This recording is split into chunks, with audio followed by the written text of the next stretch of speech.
नाजरीन, आपको ताज़ा तरीन अपडेट से आगाह करते चलें। सरगोदा की धरती पर गुलशन लुकमान के मालिक दो नौजवान भाई एडवोकेट और डॉक्टर कामरान बाजवा के भाई बेमाना कत्ल के 9 दिन बाद भी कोई पेशरफ्त ना हो पाई।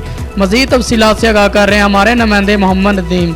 जी मोहम्मद नदीम, तफसीलात से आगाह कीजिएगा।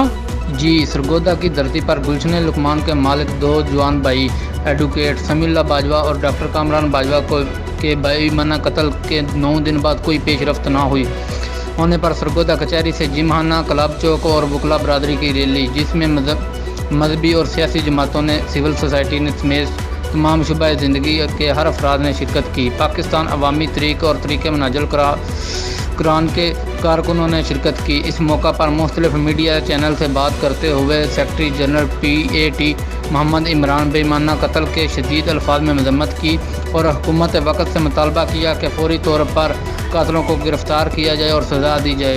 Mohammad Nadeem, 29 news HD Sargodha. जी मोहम्मद नदीम, आपका बहुत शुक्रिया।